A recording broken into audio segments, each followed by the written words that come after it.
Kalian pernah bayangin nggak gimana jadinya kalau cinta itu lahir dari taruhan dua jin? Nah, di dalam 1001 Malam ada satu kisah yang epik banget soal takdir, sihir, dan dua bangsawan yang awalnya bersumpah benci sama pernikahan, tapi malah ditakdirkan buat saling cinta dengan cara yang, ya bisa dibilang cukup kejam. Coba deh bayangin, jodoh kalian itu bukan kalian yang nemuin, tapi malah ditentuin sama dua jin yang lagi adu mulut. Pertanyaan aneh ini justru jadi awal dari sebuah kisah yang ajaib sekaligus tragis yang bakal kita bedah bareng-bareng. Oke, kita kenalan dulu sama dua tokoh utama kita, Pangeran Kamaruzaman dan Putri Budur.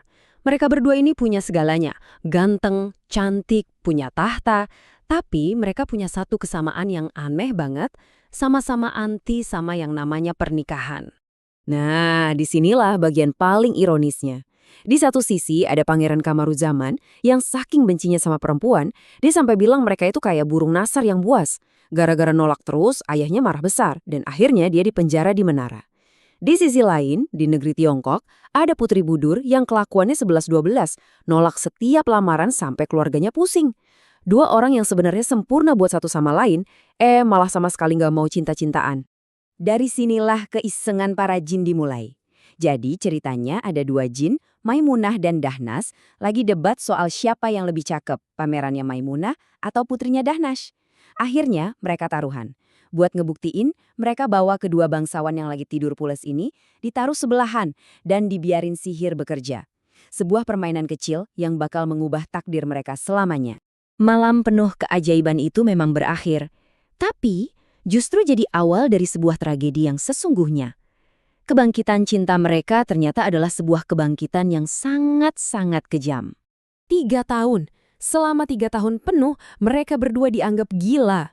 Pas mereka bangun dan panik nyariin kekasih dari mimpi mereka, keluarga mereka malah mikir mereka udah sinting. Satu-satunya bukti mereka, cincin yang mereka tukar, malah dianggap sebagai tanda kegilaan. Ujung-ujungnya mereka dipenjara lagi, tapi kali ini gara-gara cinta yang dianggap cuma khayalan. Setelah 3 tahun menderita, akhirnya mereka bisa bersatu lagi dan menikah. Sempat mereka ngerasain kebahagiaan yang udah mereka perjuangin mati-matian. Tapi ya namanya juga cerita ini, takdir itu emang kejam. Kebahagiaan mereka cuma numpang lewat. Perpisahan kedua mereka, wah, ini jauh lebih dramatis. Ceritanya, pas lagi istirahat di perjalanan, ada burung yang nyuri permata berharga milik Budur. Kamaruzaman ngejar burung itu, tapi malah tersesat. Dan ujung-ujungnya terdampar di negeri asing, jadi tukang kebun yang patah hati. Sementara itu, Budur bangun-bangun udah sendirian di tengah gurun. Tapi bukannya putus asa, dia malah nyamar jadi suaminya, dan lewat serangkaian kejadian luar biasa, malah jadi raja yang berkuasa. Oke, kita fokus dulu ke perjalanan Kamaruzaman.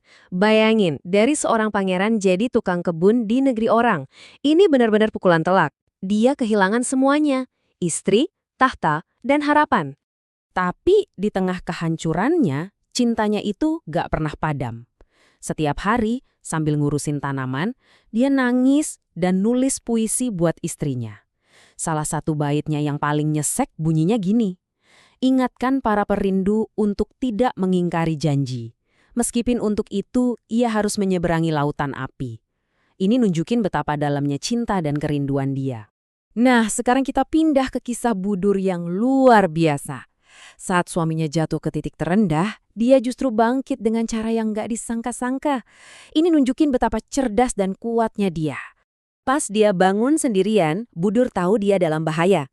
Dia mikir, kalau aku buka rahasiaku, bisa-bisa aku dipermalukan. Aku harus cerdik. Dan keputusan kritis inilah yang mengubah nasibnya. Dia langsung pakai baju suaminya dan ngambil identitasnya buat mimpin rombongan mereka. Dan rencananya berhasil. Dia tiba di kota Abinus, di mana raja setempat saking kagumnya sama pangeran tampan ini, malah nawarin dia tahta dan putrinya sendiri. Gila kan? Demi menjaga penyamarannya, Budur setuju. Jadi sang putri menjadi pangeran, dan pangeran itu kemudian menjadi raja. Bahkan sampai nikahin putri lain buat nyembunyiin rahasianya. Nah, ini dia yang bikin situasi jadi aneh dan tegang banget. Setelah bertahun-tahun, takdir akhirnya mempertemukan mereka lagi. Tapi pertanyaannya, gimana coba caranya Budur ngasih tahu suaminya kalau dia masih hidup, sementara suaminya sekarang adalah bawahannya dan nganggep dia itu seorang raja laki-laki? Budur ini cerdas banget. Dia nggak langsung bilang surprise. Enggak, dia nyusun rencana yang canggih. Semuanya berawal pas dia nggak sengaja nemuin permatanya yang hilang di barang bawaan si tukang kebun. Dia panggil Kamaruzaman ke istana, tapi dia nggak ngaku.